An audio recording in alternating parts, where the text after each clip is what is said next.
play. I don't know what I really want to do here. What I've gone and done is I created a second farm and been using the second farm to build the city and just feeding myself money so that way it's not my own money.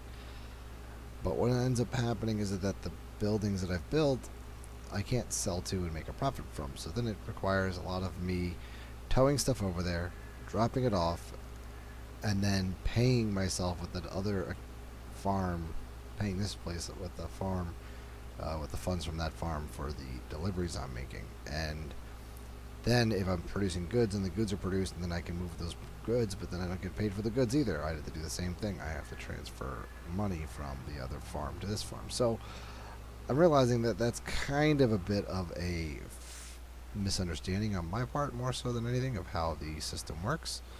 And now I can understand how that works really well for multiplayer, because then people could charge whatever they want or pay you whatever they want for owning a particular thing.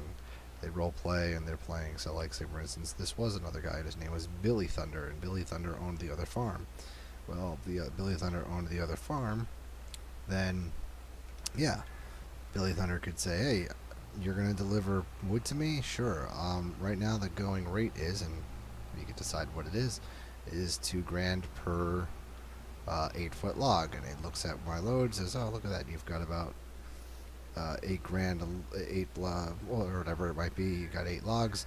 So those 8 logs, I'm going to pay you $16,000 for," and he gives you $16,000, transfers money from his account to yours. I'm just driving in circles.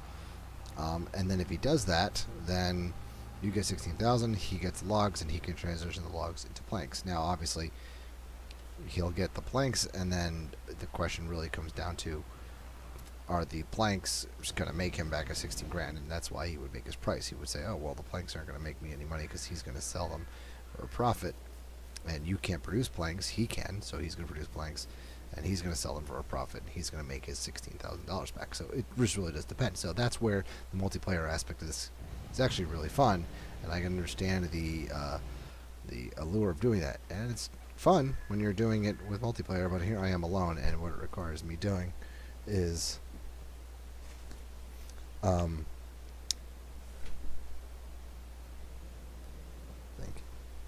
appreciate it.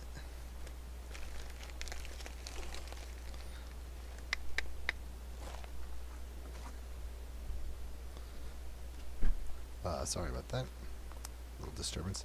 What it requires me doing is switching back and forth between the two farms. So here's the No Man's Town farm and the Chuck Thunder farm. This is the money that I've made, but I had to transition some money from one to the other in order to make some profit, because I'm not getting any profit unless I sell to the other, to the actual straight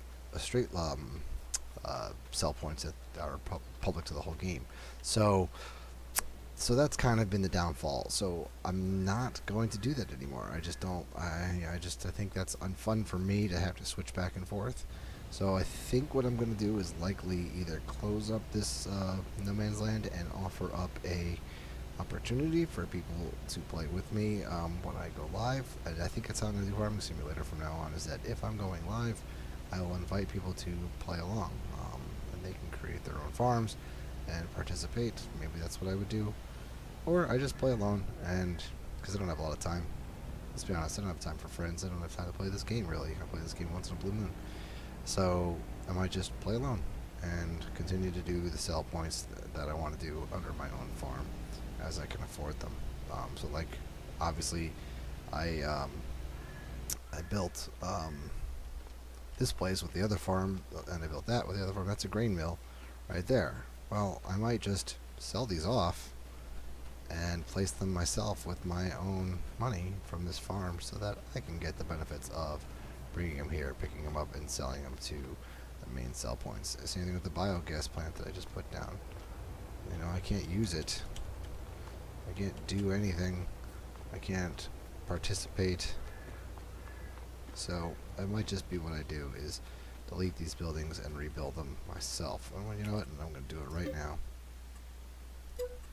We're going to then go to this, and we're going to go ahead and delete. Same here. The only thing we're going to leave is the lumber mill because I have about 23,000 logs in there, and I don't know what to do with that just yet. So, if anything, we'll bring stuff here to create planks, because we can always get access to them, and then I can always move the planks and sell them at another location, and that may work for me. So, I'm going to switch back to the other place, and we are going to do nothing just yet, because there's no reason to build a grain mill by ourselves, because a grain mill costs so much. Where's the grain mill? 96,000. I guess I could buy it with my own money. I have the money, but I'm just not. Oh, and the land's not even owned by me. The land's owned by the other farm mother. This is what I mean. It's just frustrating. Now, can I sell property?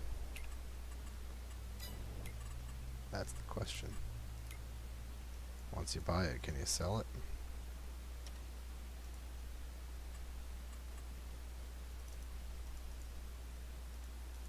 Yeah.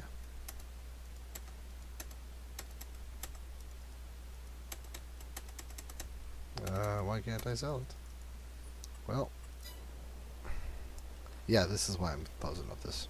I just got myself off the deep end trying to learn how to play the game and made some mistakes. So, that's it, guys. There's nothing real any more important for me playing this, because I've gone and messed it up, and I'm not happy with what I've done. So, I hope this episode is just reaches somebody out there for them to see what I've done. Nobody's watching. Alright, bye.